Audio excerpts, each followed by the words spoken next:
नमस्कार साथियों, आप सभी का स्वागत है मेरे YouTube channel the spiritual journey पर।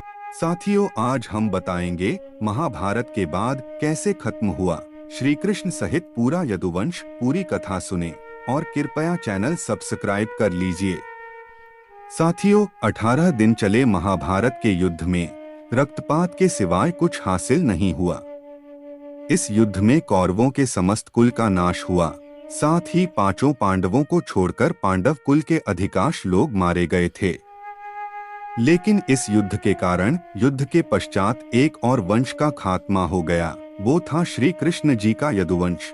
महाभारत युद्ध की समाप्ति के बाद जब युधिष्ठिर का राजतिलक हो रहा था, तब कौरवों की माता गांधारी ने महाभारत युद्ध के लिए श्री कृष्ण को दोषी ठहराते हुए श्राप दिया कि जिस प्रकार कौरवों के वंश का नाश हुआ है, ठीक उसी प्रकार यदुवंश का भी नाश होगा। गांधारी के श्राप से विनाश काल आने के कारण श्री कृष्ण द्वारिका लौटकर यदुवंशियों को लेकर प्रयास क्षेत्र में आ गए थे। यदुवंशी अपने साथ अन्न भंडार भी ले आए थे। कृष्ण ने ब्राह्मणों को अन्नदान देकर यदुवंशियों को मृत्यु का इंतजार करने का आदेश दिया था। कुछ दिनों बाद महाभारत युद्ध की चर्चा करते हुए सात्यकी और कृतवर्मा में विवाद हो गया। सात्यकी ने गुस्से में आकर कृतवर्मा का सिर काट दिया। इससे उनमें आपसी युद्ध भड़क उठा और वे समूहों में विभाजित होकर एक दूसरे का संहार करने लगे। इस लड़ाई में श्री कृष्ण के पुत्र प्रद्युम्न और मित्र सात्यकी समेत सभी यदुवंशी मारे गए थे। केवल बबरू और दारूक ही बचे रह गए थे। यदुवंश के नाश के बाद कृष्ण के ज्येष्ठ भाई बलराम समुद्र तट पर बैठ गए और एकाग्रचित्त होकर परमात्मा में लीन हो गए। इस प्रकार शेषनाग के अवतार बलराम जी ने देह त्यागी और स्वधाम लौट गए। बलराम जी के देह त्यागने के बाद जब एक दिन श्री कृष्ण जी पीपल के नीचे ध्यान की मुद्रा में बैठे हुए थे, तब उस क्षेत्र में एक जरा नाम का बहेलिया आया हुआ था। जरा एक शिकारी था और वह हिरण का शिकार करना चाहता था। जरा को दूर से हिरण के मुख के समान श्री कृष्ण का तलवा दिखाई दिया।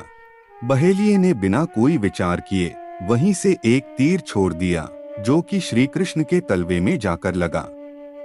जब वह पास गया तो उसने देखा कि श्री कृष्ण के पैरों में उसने तीर मार दिया है। इसके बाद उसे बहुत पश्चाताप हुआ और वह क्षमा याचना करने लगा। तब श्री कृष्ण ने बहेलिये से कहा कि जरा तू डर मत, तूने मेरे मन का काम किया है। अब तू मेरी आज्ञा से स्वर्गलोक प्राप्त करेगा। बहेलिये के जाने के बाद वहां श्री कृष्ण का सारथी दारुक पहुंच गया।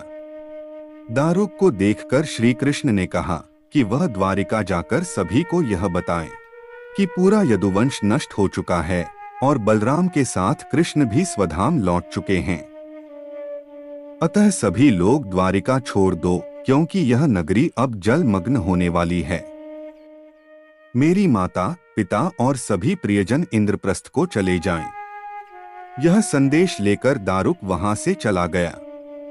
इसके बाद उस क्षेत्र में सभी देवता और स्वर्ग की अप्सराएं, यक्ष, किन्नर, गंधर्व आदि आए और उन्होंने श्री कृष्ण की आराधना की। आराधना के बाद श्री कृष्ण ने अपने नेत्र बंद कर लिए और वे सशरीर ही अपने धाम को लौट गए। श्रीमद् भागवत के अनुसार जब श्री कृष्ण और बलराम के स्वधाम गमन की सूचना इनके प्रियजनों तक पहुंची, तो उन्होंने भी इस दुख से प्राण त्याग दिए। देवकी, रोहिणी, वसुदेव, बलराम जी की पत्नियां, श्री कृष्ण की पटरानियां आदि सभी ने शरीर त्याग दिए। इसके बाद अर्जुन ने यदुवंश के निमित्त पिंडदान और श्राद्ध आदि संस्कार किए। इन संस्कारों के बाद यदुवंश के बचे हुए लोगों को लेकर अर्जुन इंद्रप्रस्थ लौट आए। इसके बाद श्री कृष्ण के निवास स्थान को छोड़कर शेष द्वारिका समुद्र में डूब गई। श्री कृष्ण के स्वधाम लौटने की सूचना पाकर सभी पांडवों ने भी हिमालय की ओर यात्रा प्रारंभ कर दी थी। इसी यात्रा में ही एक एक करके पांडव भी शरीर का त्याग करते गए। अंत में युधिष्ठिर सशरीर स्वर्ग पहुंचे थे। संत लोग यह भी कहते हैं कि प्रभु ने त्रेता में राम के रूप में अवतार लेकर बाली को छुपकर तीर मारा था। कृष्णावतार के समय भगवान ने उसी बाली को जरा नामक बहेलिया बनाया और अपने लिए वैसी ही मृत्यु चुनी जैसी बाली को दी थी। साथियों, सब कुछ पहले से तय होता है, बस हमें उसी रास्ते पर चलना होता है।